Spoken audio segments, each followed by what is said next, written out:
Charger in Athens, Texas at 81%. State of charge in the 2026 Chevrolet Equinox EV front-wheel drive, and my heated seat is on, or it's really hot. Oh. Well, it's a live stream. We don't care. It's sending me all the text messages that I haven't got through here yet. So I don't know where I want to put this. I guess here, maybe? Facing directly forward. Possibly, yeah.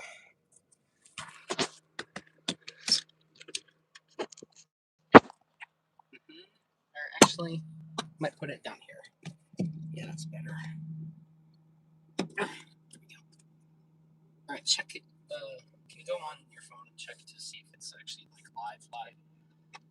I wish one thing that'd be neat is I wish they would put like a USB-C on the top of the screen. Nice. She's eating a banana in her Model Y. Oh, the water's back here. 82%.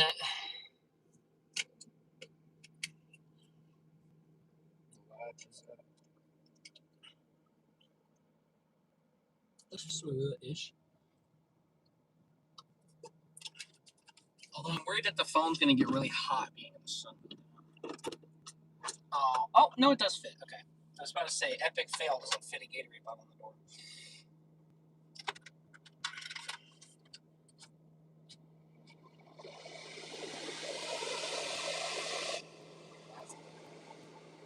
It's GM. You have to have great AC. It's not wouldn't be an American car without cold AC or air conditioning. Air conditioning.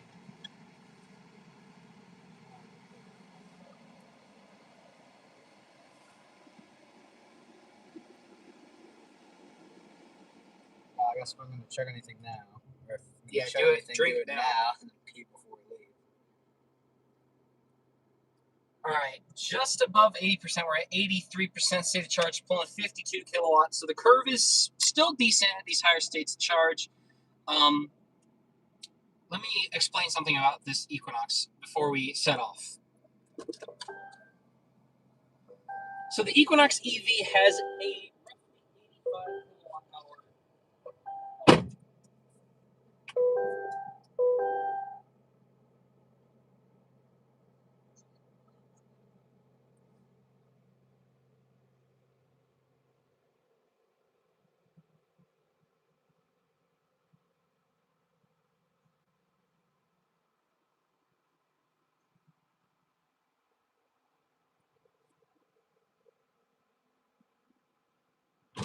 What is it?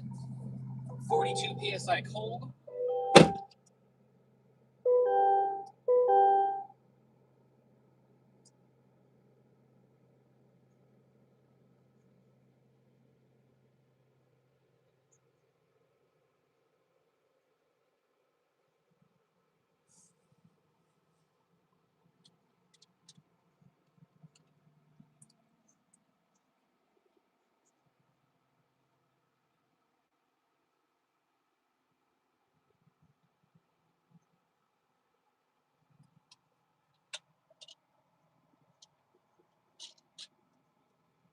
So this is going to be one of those cars where arriving with higher states of charge is better than lower states of charge because it's such low voltage. It's only like 290 volts nominal, like I mentioned, versus most EVs, Teslas included, are around 390 to 400 volts nominal. So this is a really low voltage system architecture, which kind of sucks from a DC charging standpoint, but I understand why they did it because Ultium architecture scales all the way down from, this is the base battery. So this is 10 module. They have a 12, a 14, 16, 18, 20. Or maybe they don't have an 18. I think they have a 16, 20, and a 24. So this being the baby of the Ultium lineup means you're just going to be stuck with lower voltage, and it is what it is. But that also means that charging performance is a little limited because you can only pull 500 amps. So here we are, we're pulling 44 kilowatts at 85% state of charge. It says our current range is 276 miles, but that's a guessometer range. Over here, it says we would get 319 miles at 100%, which is what the EPA range rating of this car is. We'll see how accurate that is. Like I mentioned, we're not going to go all the way till the car stops moving. We're going to get down to probably 2 to 3%, and we'll call it good there. Let's set the tire pressures before I forget, because I keep forgetting about that. So I have my little Fantic tire pressure thingy box, whatever you call it.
So it is what it is. All right, 87% state of charge. We got 40 kilowatts going into the battery. Hello, live stream viewers. Sorry, I've been recording stuff. I'm airing up the tires to their door placard rated 42 psi cold, although I'm actually going about 3 psi over because we've been driving for a bit. So add 3 psi for warm tires to compensate for that.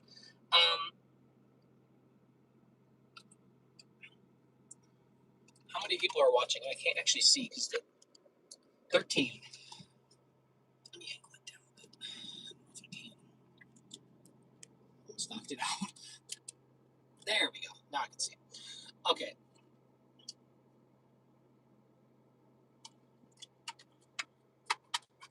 Hello. All right. Still going. It's only adding like 4 psi, but it's just takes forever to pump up the jam. Sun visor does slide. That's good. Let's see. Does this have? If we go, oh yeah, it does not. My Chevrolet.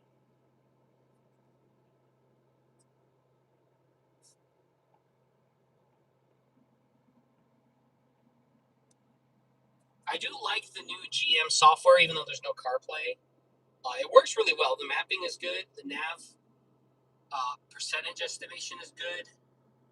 Yeah, overall, I have no complaints other than no CarPlay. But I don't really care for CarPlay anyway. I mean, I am a Tesla driver, and we don't have CarPlay in Teslas. But CarPlay was only really useful when cars had terrible navigation. Now that cars have decent navigation, it's not really much of a benefit, especially when you can download your streaming apps onto the car natively. So that never really, it wasn't a problem for me, at least in my opinion.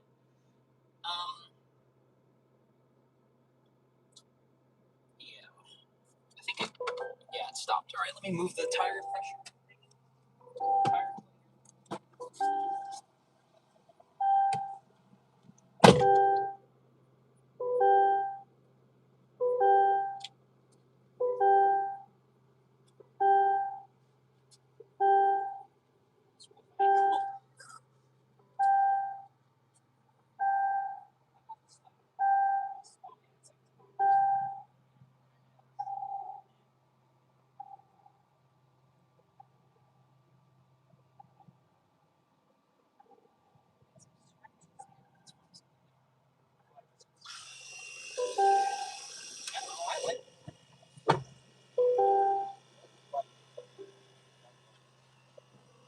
On the front, I think it's the locking on.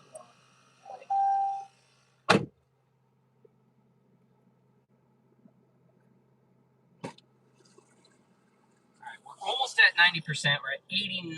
It'll probably tick over in a second. Come on, give me one more. The screen's kind of hot. That's one thing I don't like is that the screens get a little warm. I think it's because the CPU. Well, one, they're not in the path of the air vents, and two, it's in the path of the windshield. And three, I think the CPU cooling is done through the screen surface, which is a little interesting. Come on, give me 90%. Come on, 90%. It's charging.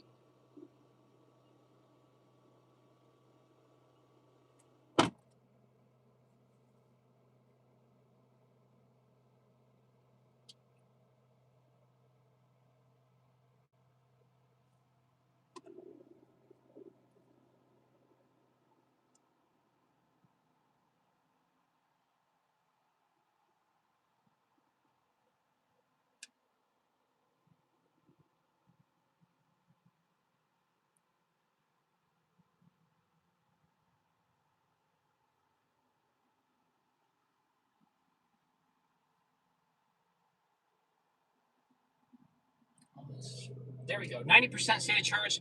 Pull in 32 kilowatts. Let's see if that's what the car wants or that's just what you're getting. So it says it can pull 38 kilowatts, but I think a lot of this is going to climate because this is what it's requesting from the station, and I think this is what's going into the battery.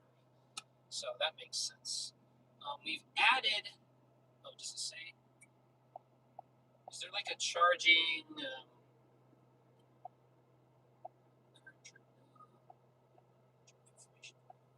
Energy. Maximum battery capacity is 100, so that's good. Energy efficiency. Oops. Fast charge prep. That's just when I move the car. Not sure if it shows how many kilowatt hours we put into the battery. I know I can see that on the actual, like if I go to the Tesla charging app, then it'll show me that. But I'm not quite sure. I don't think it shows it in here. It just says fast charging.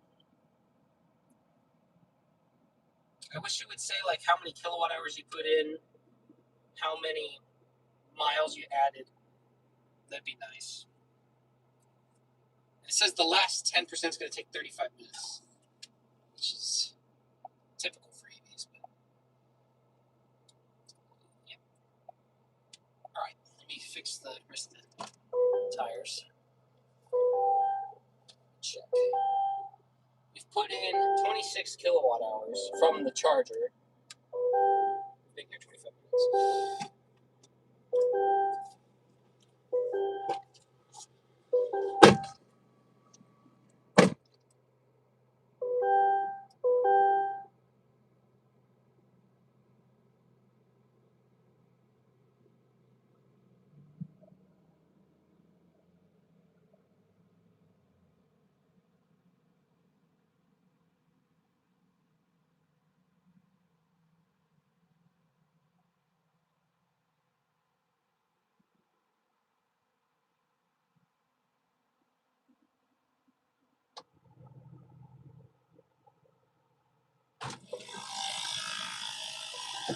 We'll say the doors are nice and heavy. Yeah. In a good way, not in a bad way.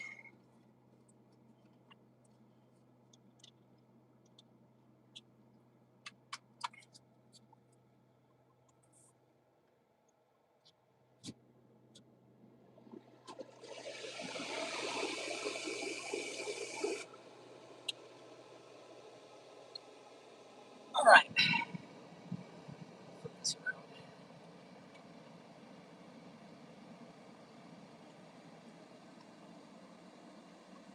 I like this.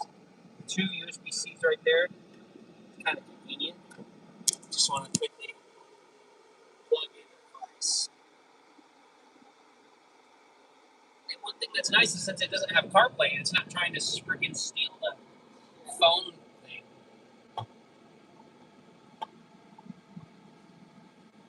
It's got 5G. Actually, we can write hotspot off the car instead of off my phone. Oh, I need to remember to do the GPS.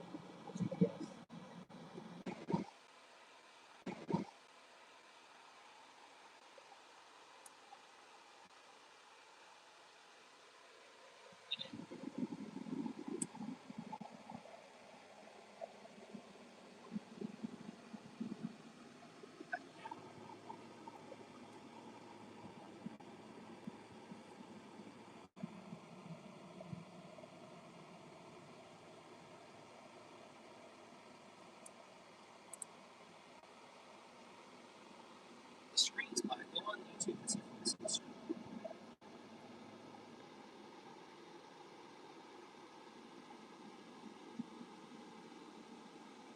Let me flip it.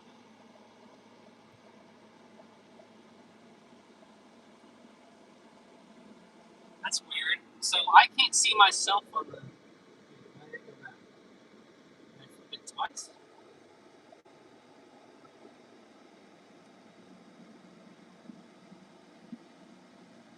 I think that's live. Can you guys see me? The screen on the phone is like black. I don't know why. I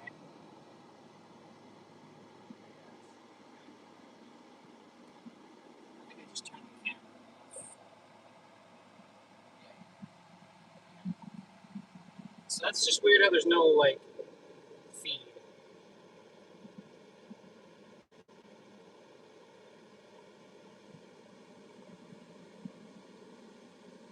I have to drink this while it's cold, otherwise it'll be gross.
Alright.